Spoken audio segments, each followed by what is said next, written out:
Today is October 8th, 2024. My guest is author Susan Cain. Her first book was Quiet.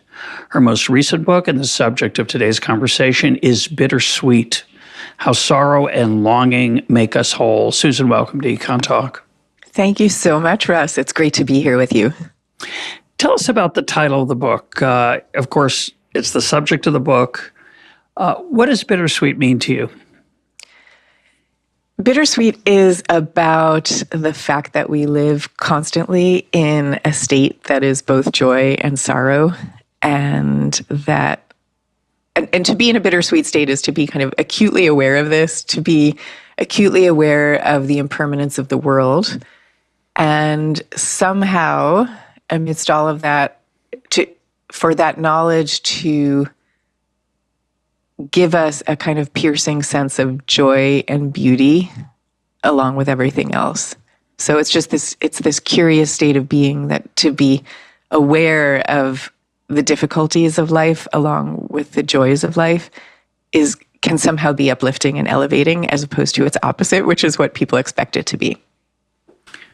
Your opening of the book is a very incredibly beautiful essay on just this phenomenon, and it's a little tricky to pin down. And in fact, you rely on music and you rely on poetry, two things that I think of as capturing the human experience that's hard to put into words.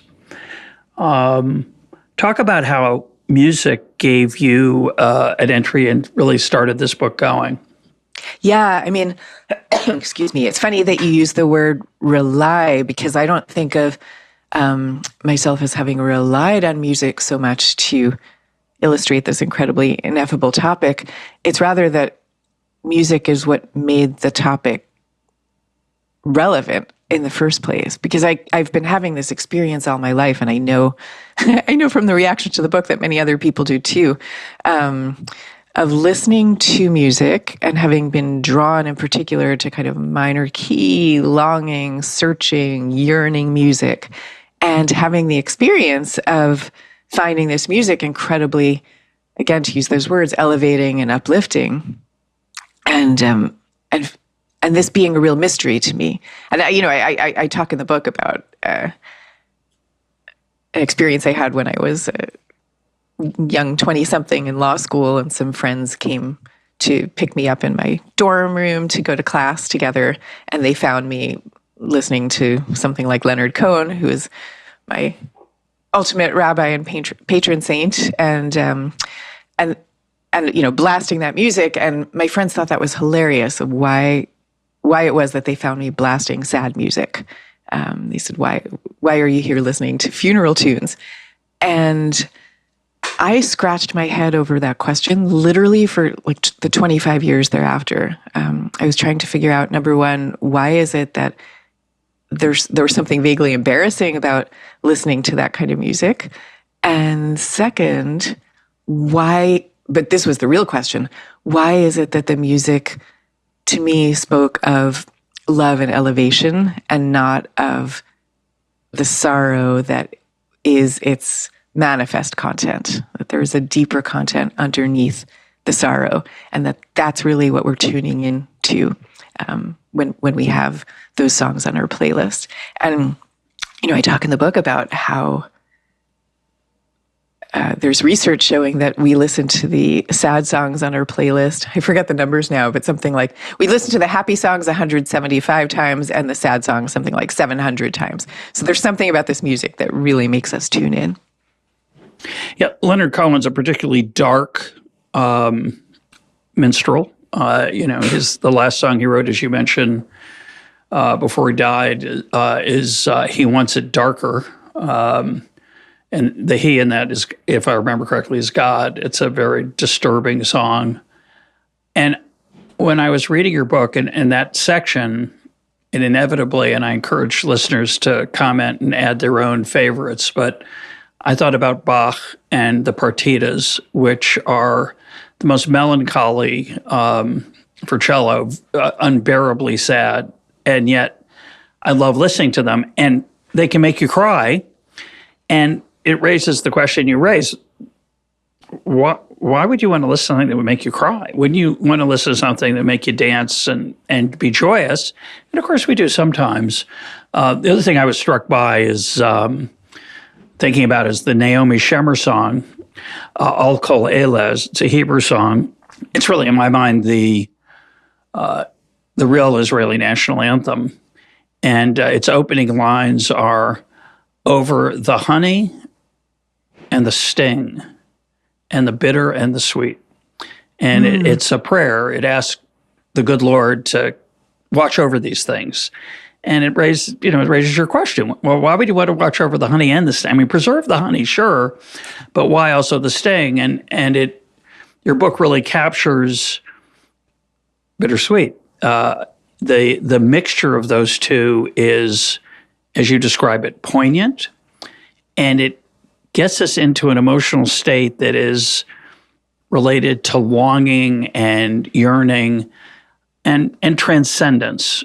What does transcendence have to do with it for you? Well, you mentioned the tears. The ultimate conclusion that I came to of why it is that we listen to this music, it's really a spiritual conclusion. What's happening is all of us, all human beings, enter this world. We enter in tears, right? And we enter in a kind of state of homesickness, a feeling that we have been taken away from the place we were meant to be. And that's, you can see that encoded into all of our religions, right? Like there's the longing for Zion and the longing for the beloved and the longing for God that all the different religions talk about. And there's this term that I came across, I think I actually used it as the epigraph in the book, the term of holy tears. And so what's happening is when we see something that's incredibly beautiful, it could be listening to beautiful music, it could be seeing a beautiful gymnastics routine, it could be a beautiful soccer game, it could be anything. You see something that's a manifestation of beauty, and sometimes we have that experience of it making us cry, like it's so beautiful that it brings tears to your eyes, and you wonder, well, why am I crying at that? Or it's not really a weeping, it's a pinprick of tears, and why do we have them? And I think the answer is that at that moment, we are beholding something so beautiful that it reminds us, it's a form of transcendence. It reminds us of this perfect and beautiful state of union, this perfect and beautiful world that we are all longing for. And it also reminds us of the gap between that world and the world in which we live. So it's like when you see that beautiful soccer game, it's actually as if you're beholding Eden, right over there. You can see it, you can smell the sense of it, but you can't quite enter.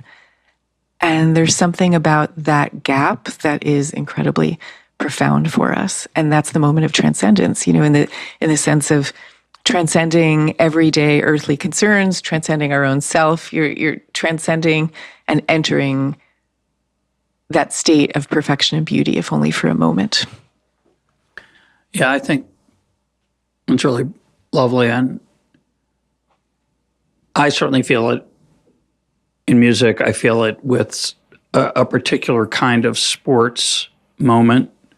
Just to pick one simple example that a few of our listeners will know, not too many.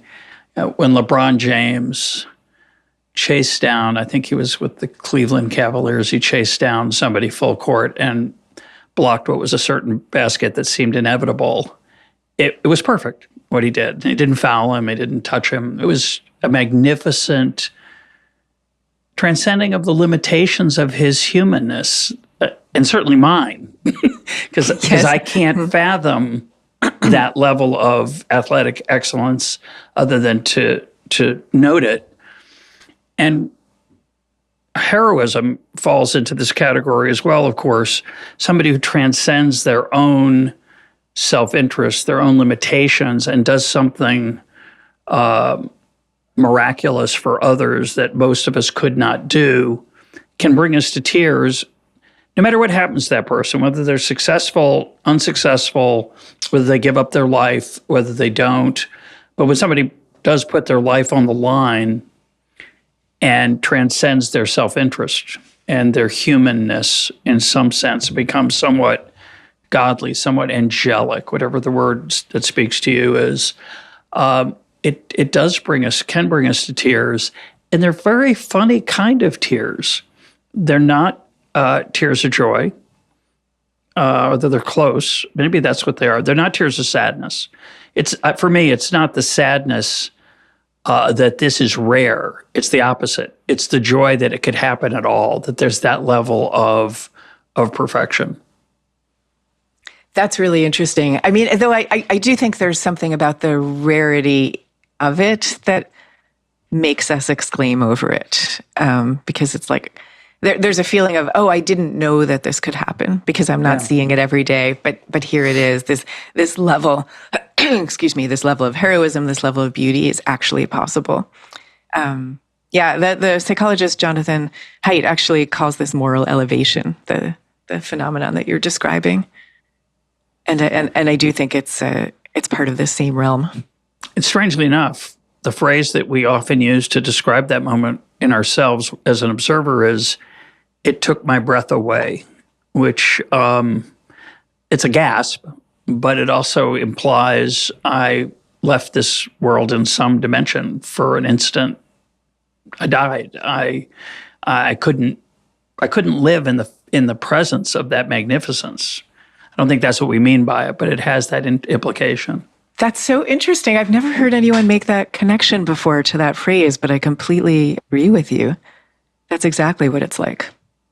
Yeah, and why it should. I mean, why should you breathe? It literally does happen. You do stop breathing in the face of that kind of transcendent beauty or performance or magnificence or heroism.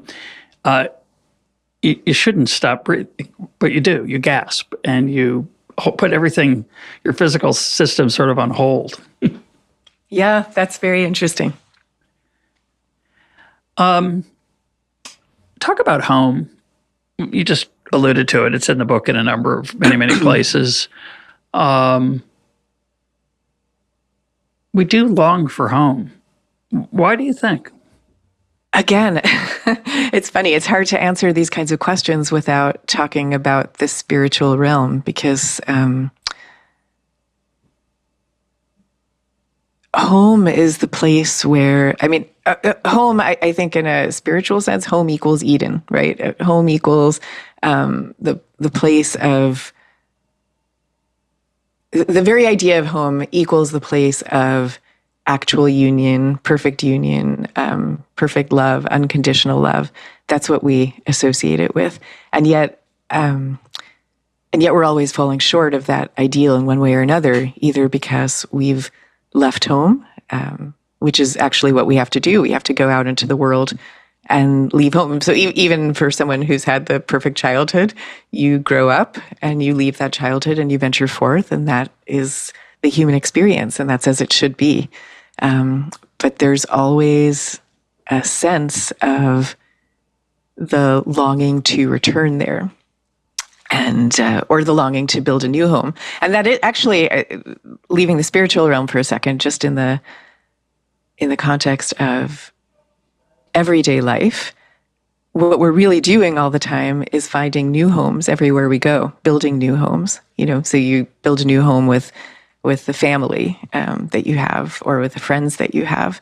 So I'm actually at a stage of life where I'm about to be entering the empty nest phenomenon in the next couple of years. And it seems completely clear to me that the way to go into that phase is by recreating what home means. That my husband and I will figure out something else. We've been so oriented for the last however many years it is around our children, and we'll still be oriented around them, but in a very different way.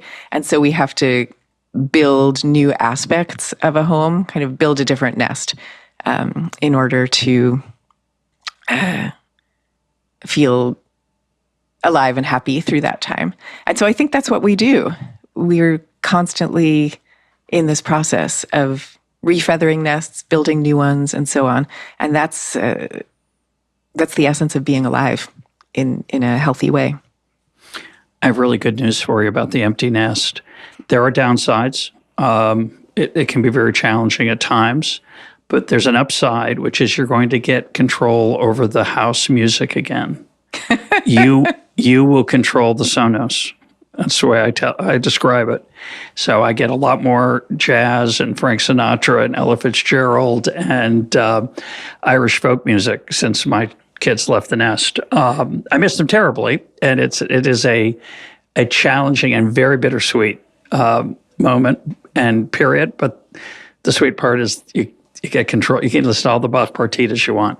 I will say the funny thing about that is our kids actually more or less like the same music that we do. They went through a brief period of eye rolling when we would play the music that we like. Sure. But it didn't last long. And our younger one in particular, like he loves the, Bob Seger and the old 70s songs that we will often listen to. And he'll say, and he says, this is so much better than contemporary music. And the only reason people don't admit this is because they think they're not supposed to. But okay. So there you go. Okay, it's not going to work for you. All right, I'll find something else for you. That'll make you feel good about it. I want to turn to the Buddhist poet Issa, who, I don't know if I'm saying his name correctly, early 1800s, very short haiku in Japanese. I'm going to read it in English. And you spent some time riffing on this, and it's quite powerful. So it's a very simple poem. It goes like this. It is true that this world of dew is a world of dew. But even so, and that's the end of the poem. I'm going to read it again. And the world dew is D-E-W, meaning the evanescent morning moisture on grass that disappears and burns off during the day. Here we go. It is true that this world of dew is a world of dew, but even so, why did you include that poem? What's it say to you? Oh, gosh. Okay, so first of all, Issa, when he wrote this poem, he and his wife had tried to have children. They had all kinds of difficulties in having children. And then finally, and they had babies who had passed away. And then finally, there was born to them a beautiful daughter who was the light of his life.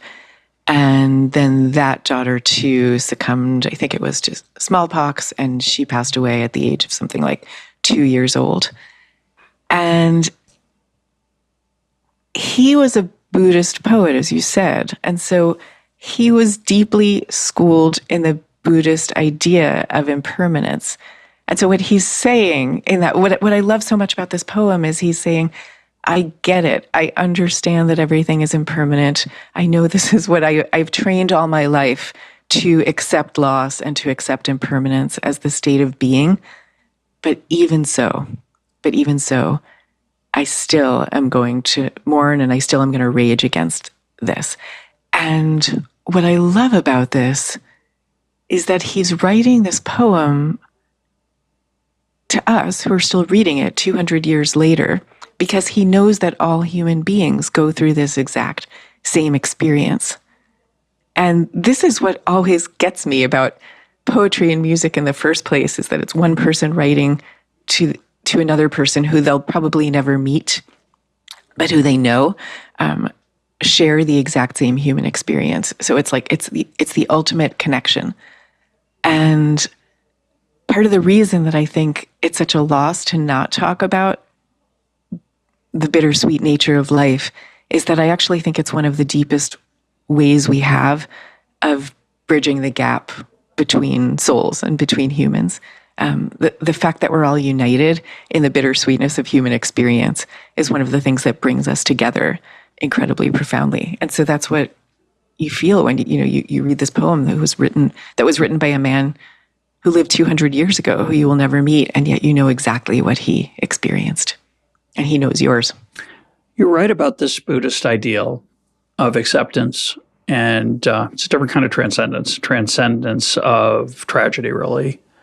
And there's a tension in your beginnings of a journey on the Buddhist road, and you seem to be drawn to the idea of non-attachment, as it's called, but also a little bit uncomfortable with it. What's the tension there for you?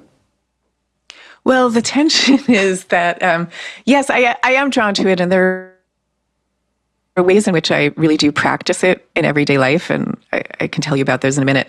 But I'm uncomfortable with it because I don't really believe it's possible fully. And I also believe that the best of human beings is our insistence on attaching. The fact that we mourn when an attachment is broken is one of the most beautiful things about us. And so, where I've come to on this, and I'm looking over here because I'm sitting in my office right now and I have poetry taped up all around me. And here, I'm just going to bring one down. There's the Mary Oliver poem In Blackwater Woods.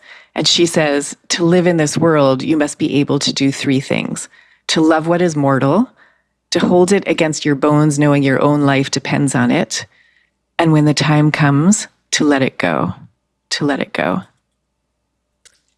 And that's really what I believe. But I don't think the letting it go comes without mourning or comes without attachment. It's just all part of one big glorious package, glorious in its own way. Yeah, it's a beautiful poem. It reminds me of Elizabeth Bishop's poem called One Art. It starts, the art of losing isn't hard to master. So many things seem filled with the intent to be lost, that their loss is no disaster. Lose something every day, except the fluster of lost door keys, the hour badly spent.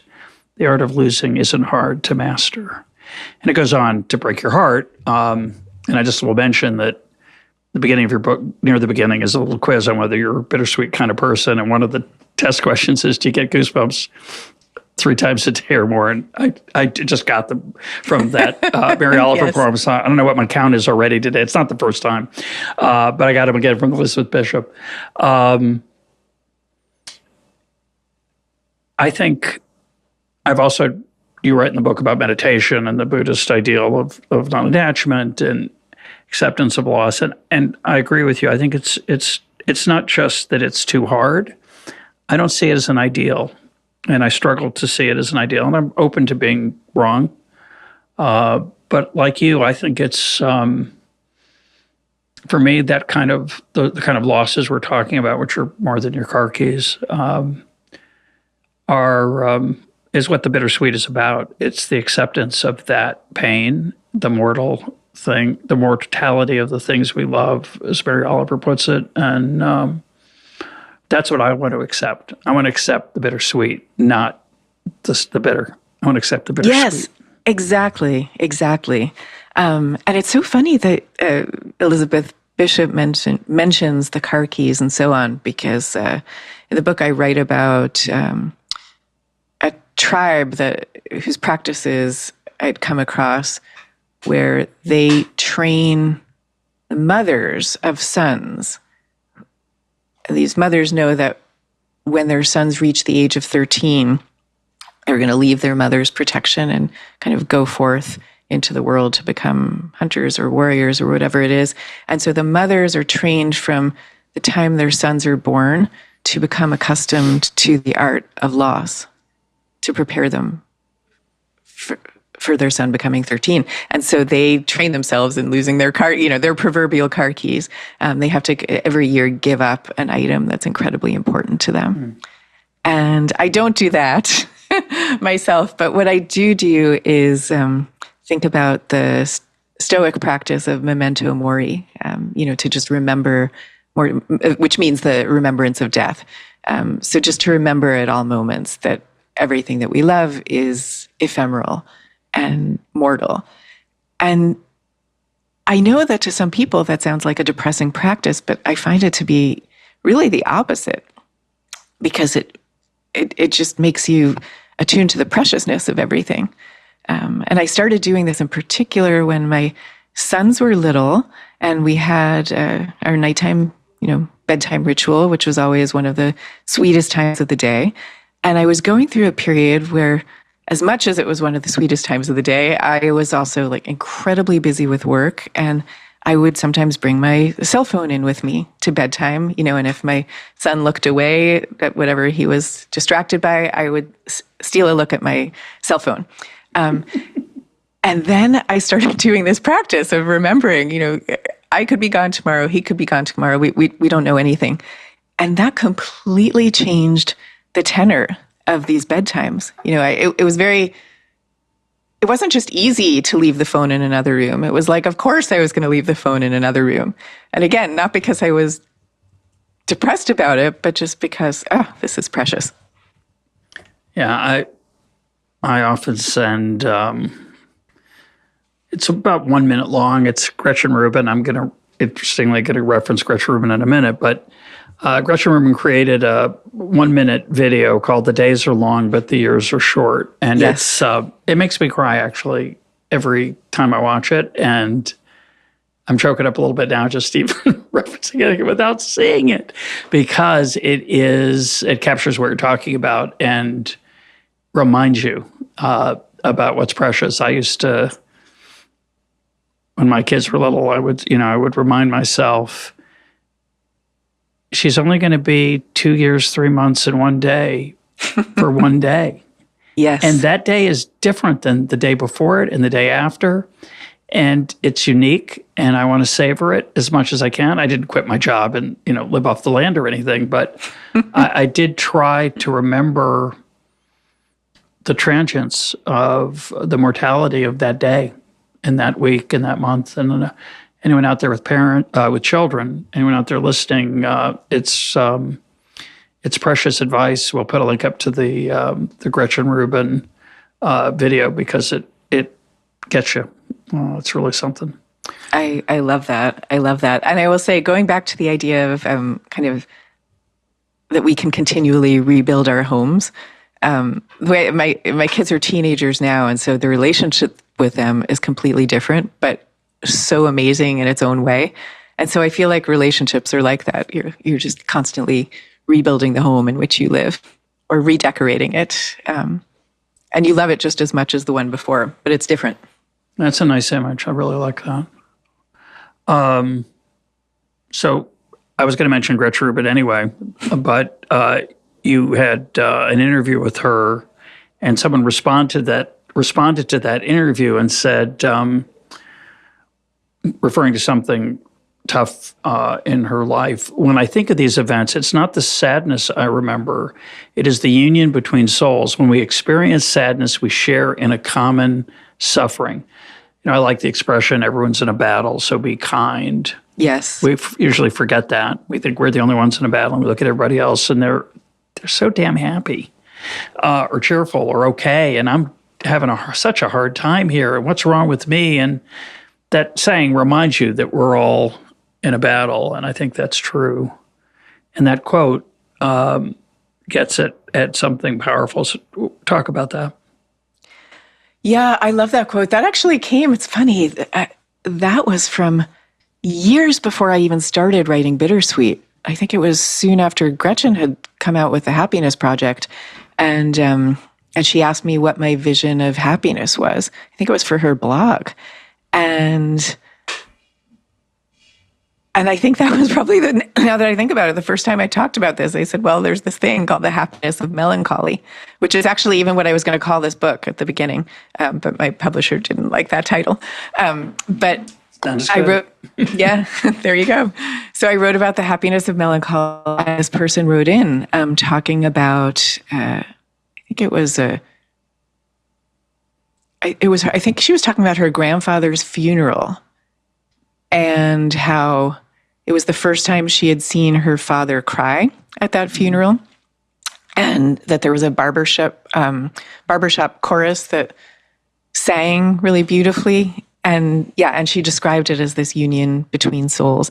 And this gets to the idea that we were talking about with Issa, that there's something about going through those kinds of experiences together that is incredibly uniting, and it also makes us aware of everyone on a kind of soul level, that it's not just the guy down the street, that's another soul alongside yours, and that we're all united.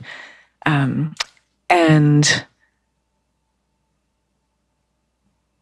I guess that can sound as if it's operating on a kind of woo level, but one of the interesting pieces of research that I found through this book comes from Dacher Keltner, the amazing psychologist at Berkeley. And he studied the way in which we all have in our bodies the vagus nerve, and this is the kind of biggest bundle nerve collection in our bodies that regulates, it's very ancient, evolutionarily speaking. It regulates our digestion, breathing, hunger, everything. So it's a very fundamental old part of ourselves as organisms. And that same piece of us, that vagus nerve, reacts when we see another being in distress. So if I see you in distress, my vagus nerve becomes distressed as well. And this suggests that, on some very basic and fundamental level, we really are kind of drawn to each other and noticing each other's pain and united by it. It doesn't mean we always, God knows, it doesn't mean we always react this way, but we have this capacity. And I think it's something we should be thinking about more.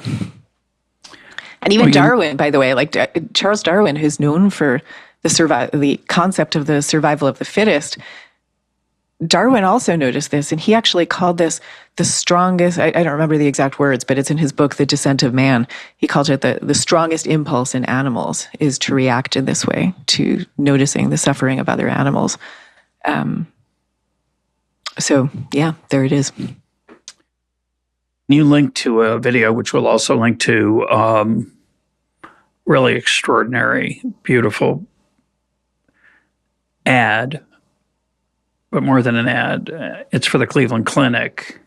Describe that video. It's really, it's potentially life-changing. It's a remarkable bit of encouragement to be someone better than you already are. Yeah, I just got goosebumps just thinking about that video.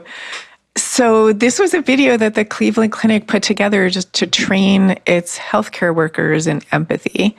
It ended up going viral, which if you're listening to this and you go watch it, you'll see why. Okay, so this video, it kind of pans through the corridors of a hospital.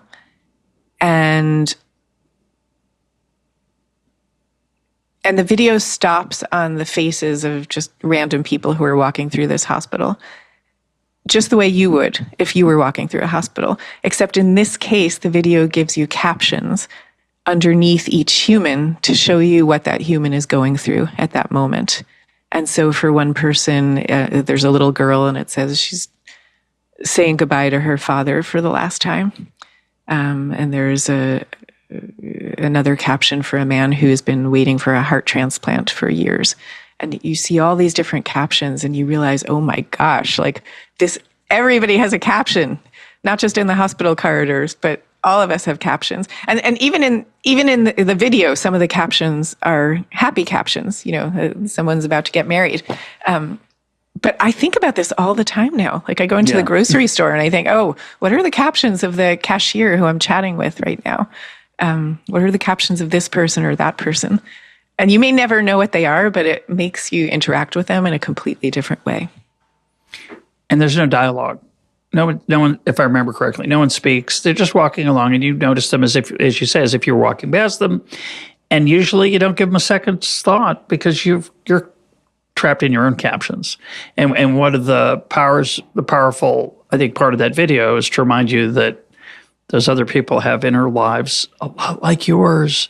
Yes. They have your fears, your dreams, your tragedies, your successes, your victories, your losses. It's really It's a beautiful, beautiful piece of theater, and it's it's so well done. I was for a minute I actually thought it might have been real, that they just walked through the through the hospital with a handheld camera, but they're actors. I'm pretty sure. Oh, is that true? Yeah, they're actors. I also assumed it was real, but I never really gave too much thought to the production of it. Well, it's so good that you're like any great piece of acting and theater, you forget that you're watching acting, and you're drawn into it, and you empathize. Your vagus nerves lights up, and your mirror neurons fire, and so on. Let's talk for a minute about America. You talk about how the American attitude is sunny, not so much bittersweet, and some of the challenges that young people have. We've talked about on the program before. That young people have in today's world, where they're expected to be extremely happy all the time, and of course they're not.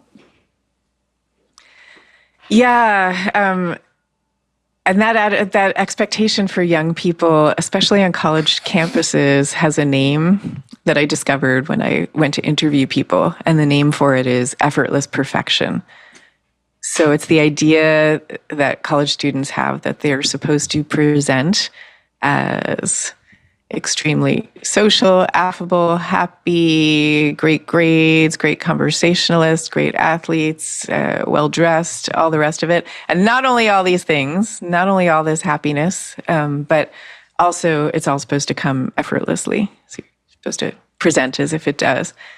And that can take a real toll on people. And it's very interesting, it's when you tell Americans that in other cultures, it's not necessarily expected that people should be smiling all the time. That's shocking to Americans, because of course you're supposed to present that way. And I think I wrote about this in the book. I think I had my first encounter with this when seeing a photo album of someone I knew who grew up in Eastern Europe. And I was looking through the photo album from his teenage years, and he and all his friends are kind of staring unsmilingly at the camera. And I had never seen anything like it. But for them, that was the cool way to appear in photographs.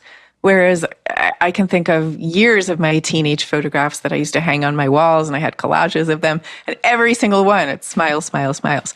And so we don't realize the extent to which that's actually a cultural dictate as opposed to a given way of being. And when I hear about that photograph, I think the word that comes to my mind is grim. And when I think about the American selfie, it's drunken ecstasy. It's yes. I'm not just happy. I'm not just smiling. I am delirious with joy. Listeners, I apologize, but it's very relevant. I used to have a Russian friend. I don't live near him anymore. I haven't seen him in a long time, but an acquaintance.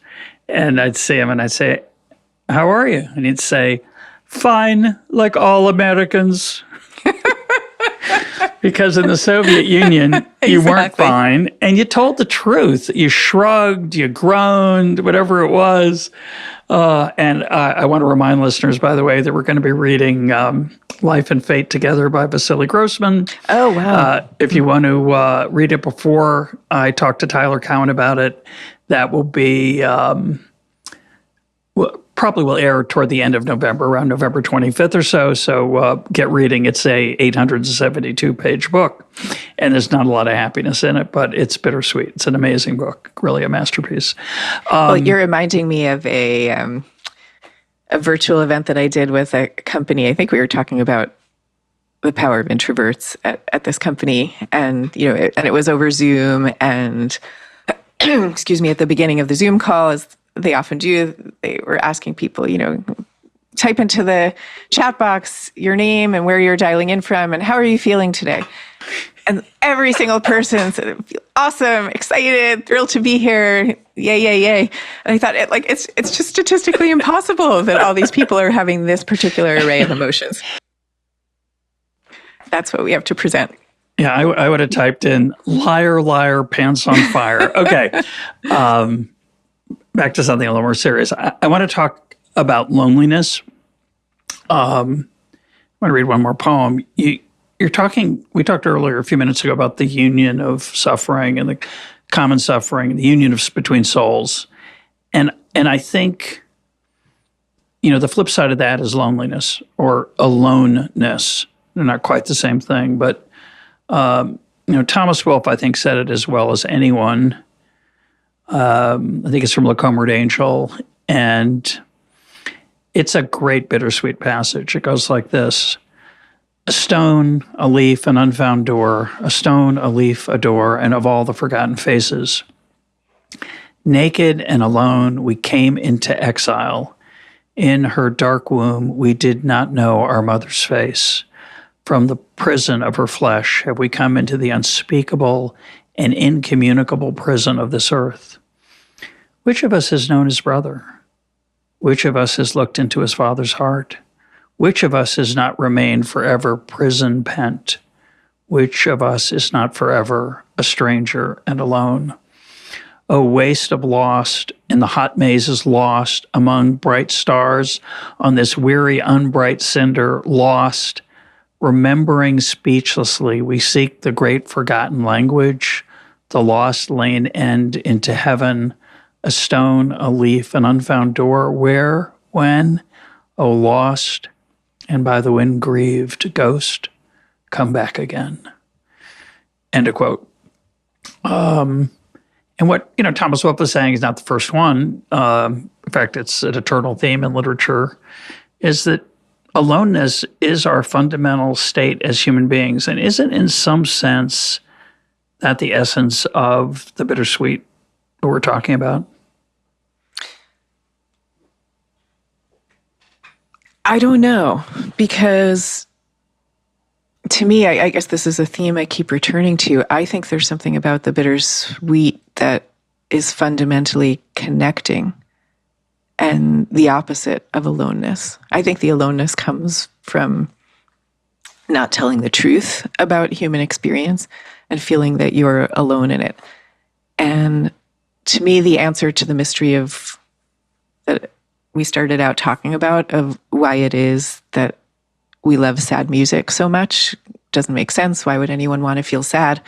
Is that the composer and the music itself is telling you that you're not alone. Like they're sharing everything they feel and everything they know to be true. And you listen to it and you say, oh, that's what I know to be true also. And you're the opposite of alone in that moment. Like I think it's like a great tidal wave of love when you hear music like that, or poetry like that, or like I think that's why we read. I think that's why we create. That's why we do all of this. It's there's a fundamental connection that comes from those acts and from that form of telling the truth. Yeah, I didn't mean to suggest that that was the only piece of it. It's that with the aloneness, with the connection, that is so powerful. But you're saying something, I think, deeper, which is the aloneness itself, just the shared feeling of that alone. Forget connecting with other human beings, which is fabulous and actually grossly underrated, which is weird, at least in 2024. But you're saying, if I hear you right, that just sharing that alone, it's a paradox, sharing the aloneness, the awareness that others have that longing to be with others and sometimes satisfy it, is sometimes what great art is about, and part of a crucial part of the human experience. Yeah, just sharing the experience of being human, like sharing what it's really truly like, I think is exactly the opposite of and the antidote to aloneness. And you're actually reminding me that not long after Bittersweet came out, I went on one of the big morning shows to talk about it, like a big sort of cheerful TV show, I guess. And they were asking me, well, wasn't it depressing for you to be writing this book? Wasn't it hard to be immersed in these topics for so long? And I don't even know if I gave this answer because it felt like it was too difficult to explain, in these 3-minute segments. But I think it's exactly the opposite. I think what's depressing is when you can't talk about the topics that we're discussing here. You know, when you live in a social realm where all of that feels off limits, that's when you feel most alone. Well, I didn't read Quiet. I apologize. Not but to at me, all. that question is like, well, you're an introvert? Don't you ever miss going to a big party and meeting a bunch of people and you know, for 4 or 5 hours really just being yourself? What a bizarro. But I get that quite a bit. Yeah, I guess you would, from people who are not bittersweeters, whatever you call them. Let's talk about death. You have a really interesting chapter on whether we should try to live forever. What are your thoughts on that question these days? So I went to this conference and reported on it in the book, and it was a conference of scientists and advocates and activists for the quest, not just to live forever, but to live healthily forever. Because what people always say is, oh, well, I wouldn't want to live forever because who wants to be decrepit for eternity? But they're not talking about living in decrepitude. They're talking about, you know, living in the prime of your health for hundreds of years or possibly forever. And that is a great question as to whether that is actually something we want fundamentally or not. And I have to say, like, I ended up in a lot of ways feeling incredibly sympathetic to and persuaded by the mission of the people at this conference. Almost every single one of them, these scientists who got up to present their latest findings or whatever it was, almost all of them began their presentations by recounting the death of someone who was close to them. Or one person said, you know, he talked about how when he was very young, he couldn't believe, he sort of looked around at everybody just accepting the fact that we are mortal. And he thought, how can it be that everyone's just accepting this? It doesn't make any sense. And so my editors actually tried to kind of talk me down from how sympathetically I was presenting this group. But to some degree, I did come away feeling that way on the one hand. One of the people from it who I interviewed gave me the thought experiment. He said, you know, imagine that you have the ability to live for as long as you want, but to press the button for the day you say, nope, I've had enough. And, you know, today's the day I'm going to go. Would you ever press the button? And when you think about it that way, it's very hard to imagine, oh, this is the day I would press the button. And then, of course, at the same time, you do feel that there's something embedded in this project that is a great just refusal to accept what's true and to take the preciousness of that truth. So I don't know. I don't have a good answer. I think all of us probably have very few compunctions about the idea of living extra decades healthily. Then the question is just, well, when is enough, or is enough ever enough? Don't know. Yeah, and there's a big difference between a long time and forever. Yes, exactly. That's well said. It's not just longer than a long time. It's fundamental difference there. Yeah. I have mixed feelings about it. What do you think? Well, my colleague here, Leon Cass, has written an essay on why we shouldn't try to live forever. We'll link to it if there's an online version. A lot of people hate that essay because, of course, we should, or they don't accept his arguments. I'm not sure I'm sure there are many reasons for not liking it. Well, I'll say it this way. I turned 70 last month, and I've noticed over the last decade that life has a richer texture as I've gotten older. Yes. And you write about it, and I'll let you riff on it in a minute, but I'll just say that it has a richer texture, partly because I've experienced more and I've seen more things, and I appreciate, I've almost 1,000 EconTalk interviews to draw on, as you do, listeners, and I'm being facetious, but, life it just has a different texture, and I mostly like it. There's things I don't like, obviously, Bending down and standing up, not as good at as I used to. And there are a few other things like that. Various things don't work quite as well, including my brain. But there are other compensations. And it's a fascinating thing. Aging gets a very bad rap. But you point out that part of the value of aging is the inevitable memento mori that comes along with it, which is you are aware that it's not going to last forever. And that changes the way you talk to your wife. It changes the way you talk to your 2-year-old granddaughter, your colleagues, what you spend your time at. It's, I actually love it. I love impending death. I don't want to die. But there's something incredibly special about getting older. Excuse me, that's beautiful. And I completely get what you're saying. And here's the interesting question, I think, for everyone to ask themselves, especially if you're listening to this and you're not 70 or approaching 70, and let's say you're young listening to this, then the question is, well, could you approach the state that you, Russ, just described, even if you're 17 or 27 or 37? And I think you can.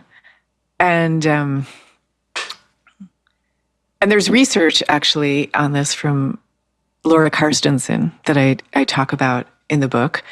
She did all these studies about elderly people, and she found that elderly people tend to be, kind of as you just described, they tend to be happier, they tend to have more gratitude, they're less subject to irritability, like all kinds of like deep emotional benefits. And she was sort of puzzling as to what could be causing this.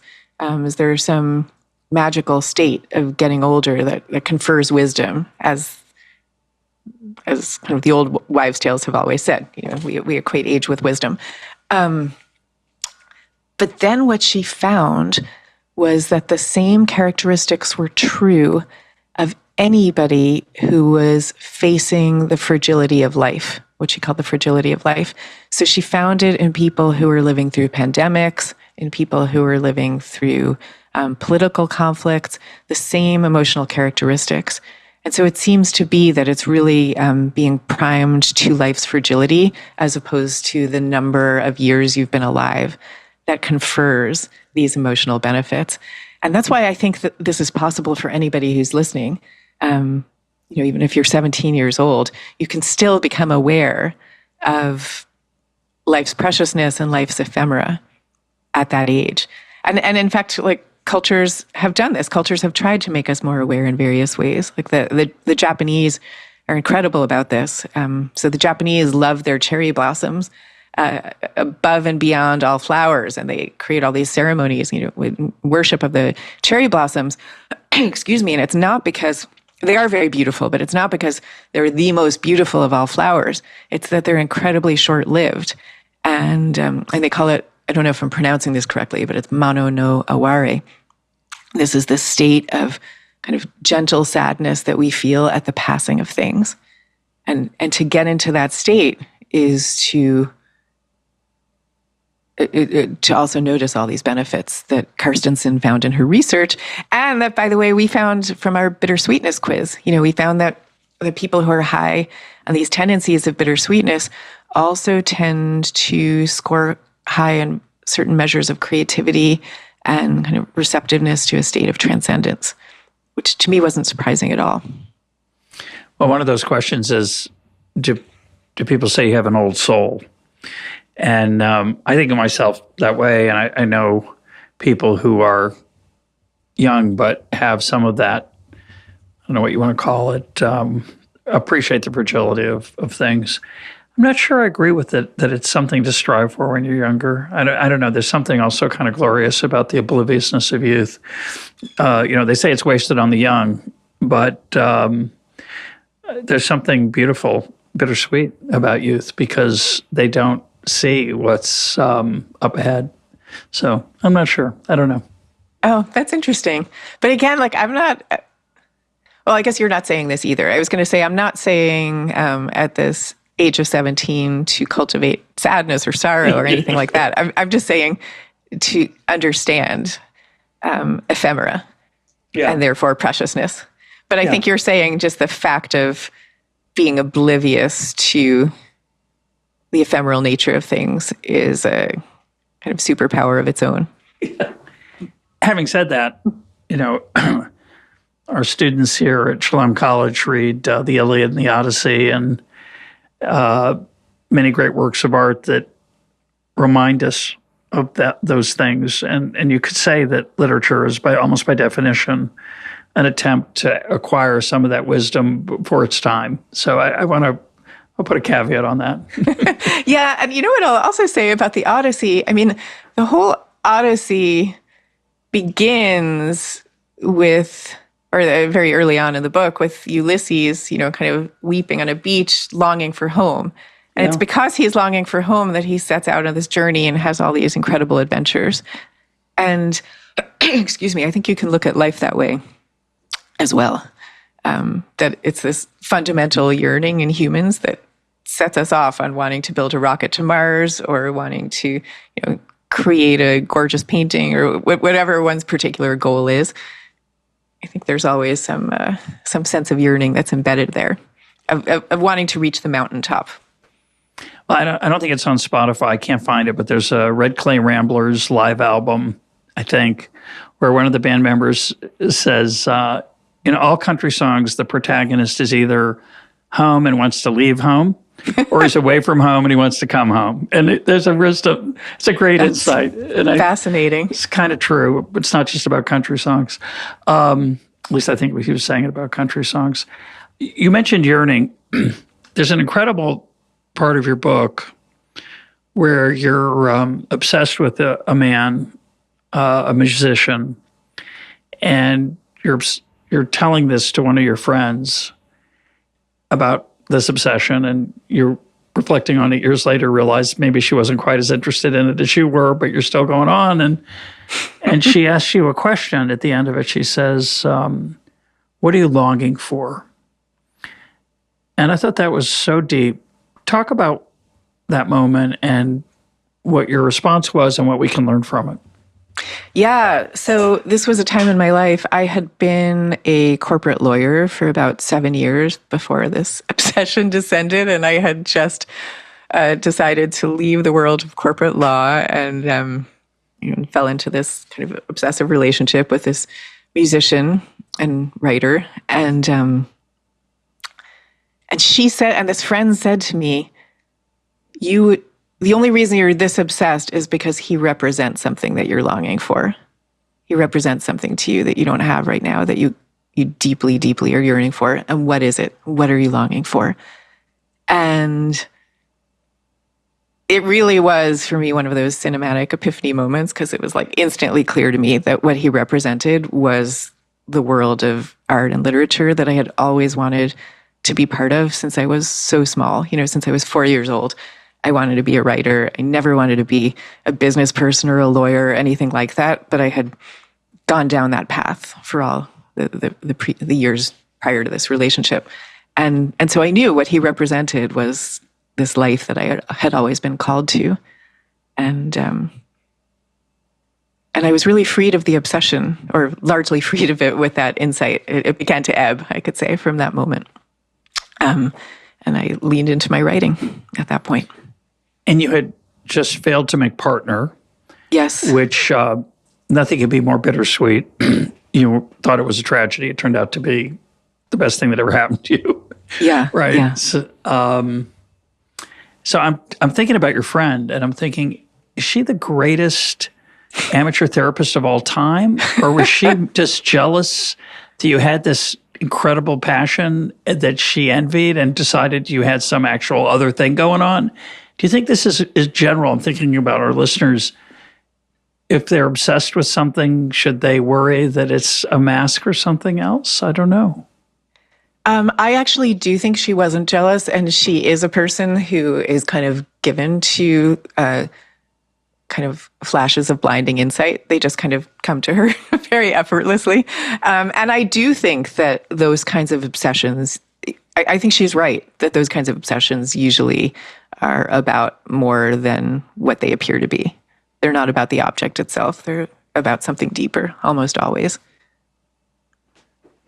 It's fascinating. And you suggest that you're clearly a fan of journaling. I am too, even though I don't do it. I'm really a fan of other people journaling. I love the idea. I have to admit, I don't do it so much these days either. I used to all the time. Well, it's a big part of your life. You write about it in your book. But the idea of trying to answer that question, what are you longing for? And of course, I think most of us would struggle to think about what the answer is. What's beautiful about your example is you had a flash of insight that might not have otherwise come. And so that's really fantastic. Yeah, and I don't think that at every stage of life we're not always in a state of deep longing for something. You know, I think you get to moments of life where you feel kind of a sense of more or less satisfaction, you know, and this is more or less where I want to be. I don't know that those moments last because life is dynamic, and so there's always something coming around the next bend. But just to say, it's not that we're always existing in that acute state. I mean, I do think there's always this fundamental aspect of longing to the human condition, but it ebbs and it flows. So you wrote this book a couple years ago. Of course, you were writing it long before it came out, both in thinking about it and then the actual writing, and then it comes out. You're on the morning shows, and then eventually you're on EconTalk, which is not the pinnacle of your career as a writer, but it's been a long time since the book was published, a couple years. Do you still carry it with you? Did it change or sensitize you in certain ways to your own life experiences, or you're just sort of chronicling what was already there? Well, first of all, it's great to be on EconTalk, and I'm loving getting to meet you. Thanks, Susan. And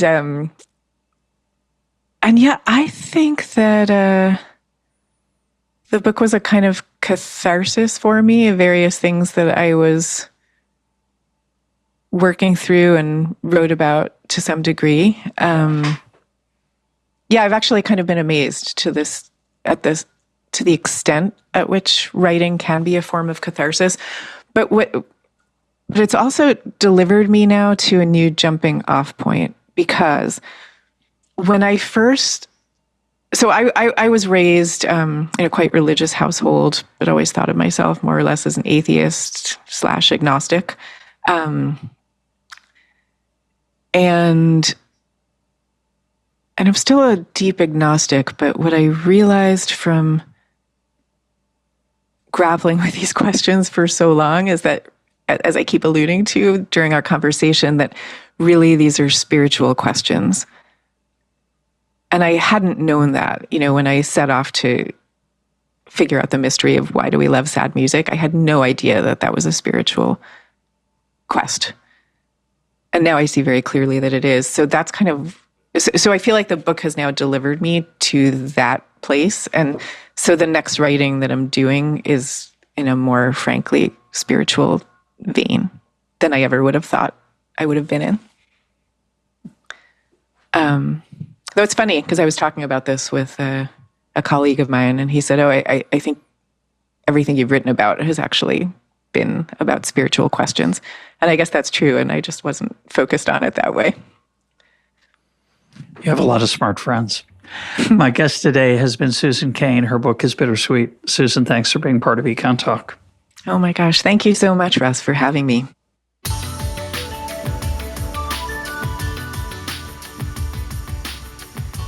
This is EconTalk, part of the Library of Economics and Liberty. For more EconTalk, go to econtalk.org, where you can also comment on today's podcast and find links and readings related to today's conversation.